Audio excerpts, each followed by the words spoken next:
Welcome to all. This is Regina from Pacific Tarot getting ready to do your full moon reading.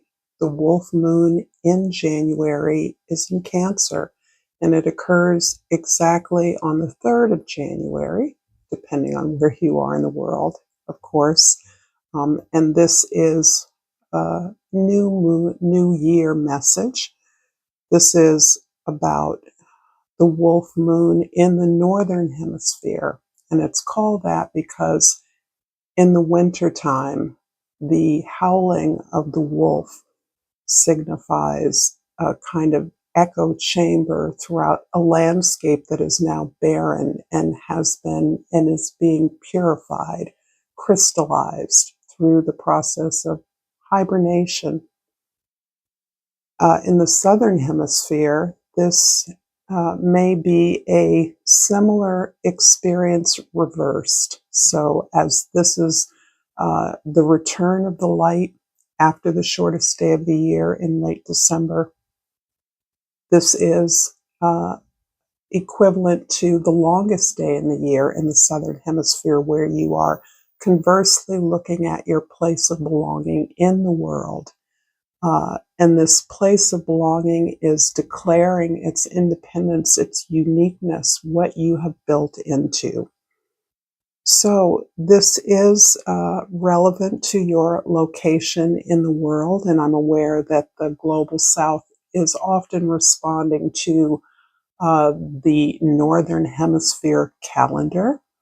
And so I will try and integrate what I intuit about that difference in location.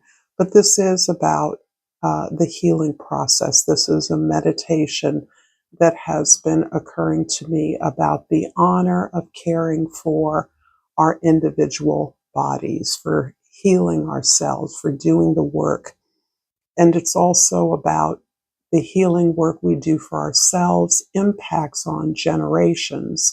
So this is specifically about origin, including the motherland, the origin of us all, but wherever your particular cultural, social identity resides, your origin and your diaspora.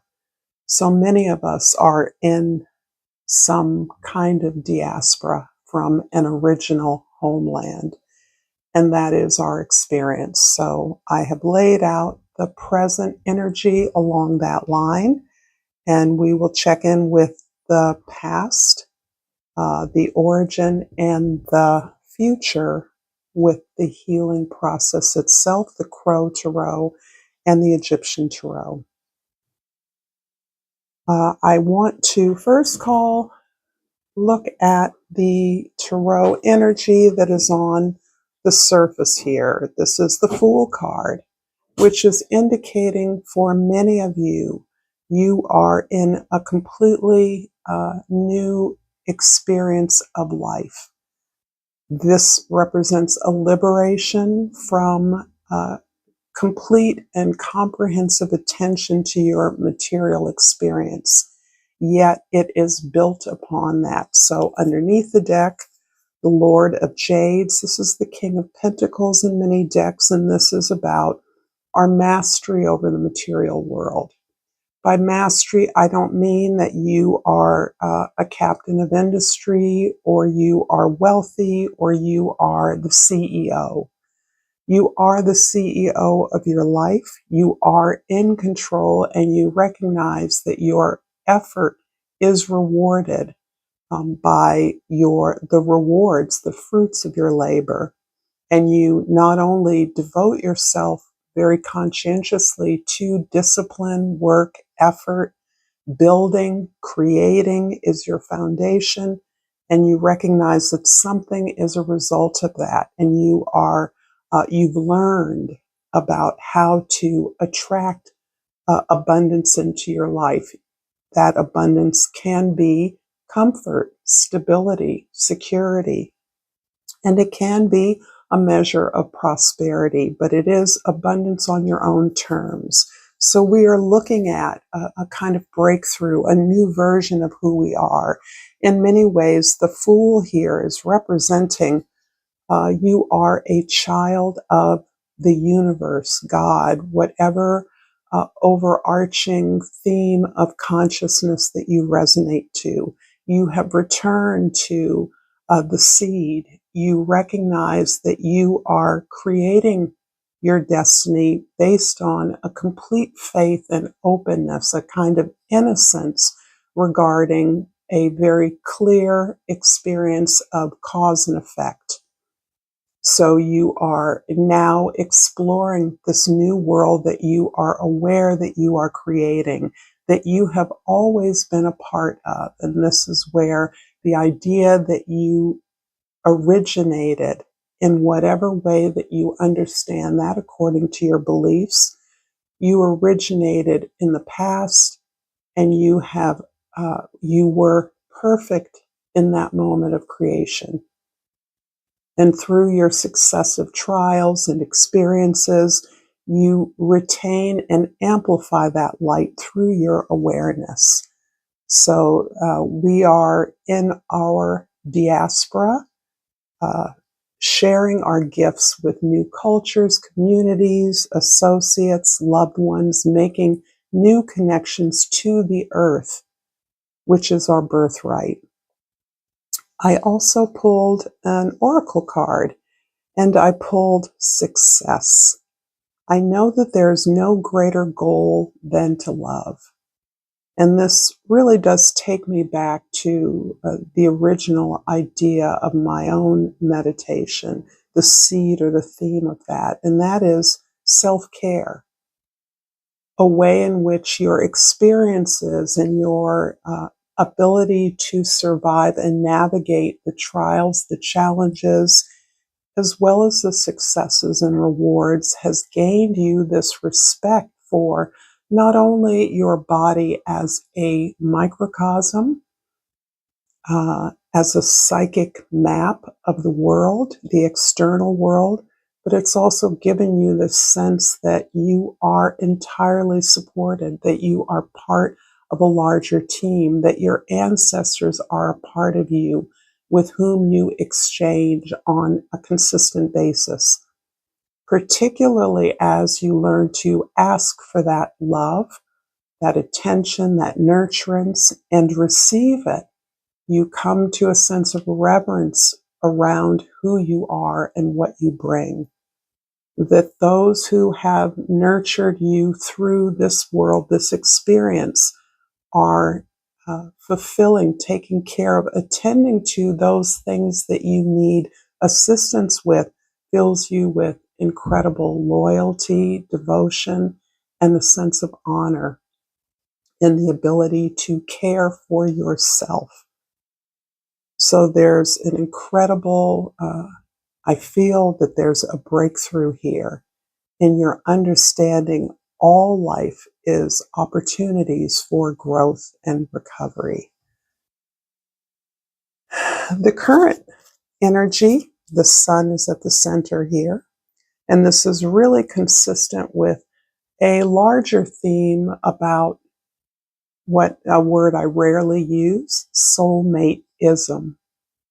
Soulmate-ism is a concept, and yet we apply it in very random, sometimes casual ways in our contemporary environment. But it ultimately relates to the inner marriage of the divine feminine and the divine masculine. This in certainly other cultures was recognized as putting you on the path of initiation, and thus soulmate-ism or true spiritual bonding with your match, your equal, your reflection, puts you on the path of true fulfillment, true contentment, true happiness, and understanding that you've found the partner or partners who are willing to do the work towards the goals that you're aligned with, and understand that that is about something larger than yourself. The Four of Jades and the Six of Swords. So this is talking about the work that you've put into this. It's interesting that this focuses on work in the current moment. So you've built a foundation. And for many of you, that has been hard going, particularly in our social times right now. But you've also come to recognize that what you possess, what you have saved is not necessarily all that constitutes your foundation. Knowing your skills, your tasks, your abilities, what you have achieved, what you have accomplished, that wisdom is part of the foundation that on which you can build this sense of purpose and success, contentment, joy, even pleasure. The Six of Swords is indicating that you are recognizing that your path to recovery and ongoing healing is about uh, committing to the work, the ongoing work, not shying away from it, moving a situation from a situation in which you didn't feel visible, recognized, or valued to one in which you understand that you are choosing differently now. You're choosing opportunities that provide you with growth, with healing, and that necessarily means challenge.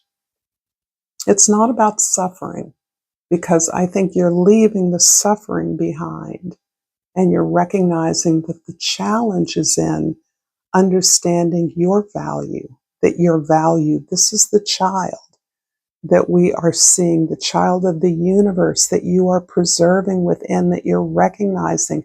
This is the seed. In many traditional decks, this is the child on horseback.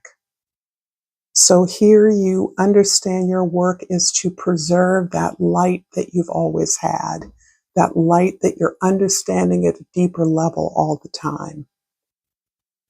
I'm going to pull some cards for your origin, your past. And the Egyptian deck seems appropriate for that. I have the Eight of Cups, the Seven of Swords, and the Queen of Cups. This is so lovely. So I always work from the center out for whatever reason. So the Eight of Cups here is indicating that you have gained a lot of courage from your relationships, from whatever you have experienced of love along the way. And this is reassuring you that you are loved, you have been loved, you came into the world as a product of love. And your instinct, your mission to contribute that to the planet, to heal others. So there's something here about the healing you provide for others in a substantial social way. There's a way you're impacting your community by sharing your gifts with them, not the least of which is your wisdom. And it's interesting because this card does speak to me of detachment. You're moving away from what you have known. And in many cases, that love has become enmeshed, has felt complicated or complex in a way that has not freed you or supported you. And you're really cutting those ties. With the Seven of Swords here, you're recognizing that the love you've often received has been cloaked and masked as criticism, judgment. It's certainly a reflection of the fears of those that treated you so. This is a kind of acknowledgement that you were seen as being on a different path, on a different trajectory, perhaps from the family, perhaps from friends, associates. Your uniqueness has always stood out. Your mission has always been almost tattooed on your forehead, even when you didn't see it. But you knew that you didn't feel as if you belonged. And the kind of feedback you often got or love you got from others often reinforced that. You don't belong here. Why are you trying so hard? That's not a good idea. You can't do that. Whatever that form of, it feels like mostly negative, critical, judgmental feedback came to you. It took you a while to understand it because it was cloaked in a veneer of love. And it wasn't just a veneer, but because it's family, it is loved ones often, it is those you care for, you feel connected to in some way. It was difficult to accept uh, this kind of feedback for what it was. But you've learned now that this actually reflects the challenges, the fears of others. It is not a judgment or a support of what it is you can do. And there's something here that about people telling you not to go down that path. Don't go down that path. Why do you want to go down that path? That's a stupid path. That's a silly path. That's not vital. That's not real. And yet, how you are learning to respond to that has been through this deep cultivation of attention and care to your own needs. Something perhaps that has been missing in the past, your willingness to prioritize the needs of others. So you're in a really different place here where you understand not only that you owe it to yourself to listen to yourself. This is your intuition breaking through, cutting through, that your needs are not being supplied by those that you might have desired them to be supplied by. You're not getting the love you thought or hoped for, and instead you can give it to yourself. And this is really issued in a tremendous era for many of you in your lives. This attention to your body and all of its emotions. This is not just about happiness, the cup of love. No, this is about the fears, the discomfort, the shame, the guilt that you have carried for so long, that needs to be looked at, not looked away from. In the future, I'm going to use the Crow Tarot, our messengers, our healers, our I just flipped that over and I don't know why I did that. Okay, because I did. So for the future, we have the Emperor, we have the Fool again, and we have the Hermit. Okay. So your healing body, the crow represents, or the raven, the blackbird and all of its forms represents the messengers, the ability to move through time and space, to deliver messages between a variety of spheres and locations, in many ways collapsing time. And this is absolutely showing you stepping into your very powerful self. The Fool repeated here is just marking this new version of yourself. And this is, for many of you, not a version others are going to understand, accept, or be comfortable with. But because you're coming from this place of absolute love that prioritizes and is honored to take care of your physical vehicle, your cares, your needs, your attention, the things that light you up, your gifts. You are now prioritizing that as where your attention goes. You have not stopped loving anyone, but you have learned attachment. And this is powerful. And primarily among that attachment is this ability to let go of those things you can't control. One example is the affections, the attention, the love of others. That can't be controlled or demanded.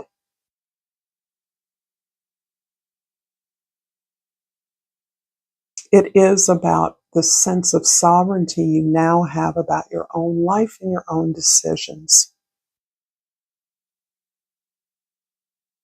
This is about knowing that you are the creator of your own reality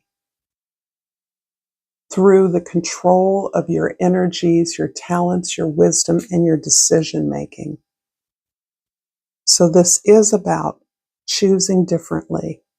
You've come to a place where you've stopped trying to control or determine the experiences of others or even your social environment, except through your own actions. You are the agent of change. There's no one coming to rescue you. There's no one who you need to rescue or fix. And this is a beautiful revelation. This is an incredible liberation for you. This is what is helping to facilitate this liberation you are experiencing in this moment for many of you. This is the wolf signaling to the world that you are here, you are powerful, you see all, you understand so much about what you uniquely have created. And that resonates in, for us in the Northern Hemisphere, that winter landscape, that barren space that is purifying, that is cleansing itself, that is healing itself, recognizing that you are a microcosm of the world. And you're declaring that in some incredible way in this new year. The Hermit here also talks about the process of ongoing healing. This is your recovery path here. You're learning not only to talk to your body, but to consult yourself. You are the source of your own authority. No one has authority over your choices or decisions. You know what's right and you know what's wrong for you, and in many cases for the world. And you allow yourself to move on that powerful wisdom, intuition that motivates your manifestation. This is about your realization of your power in the world and how you use that to build your reality in a way that honors your agency for change.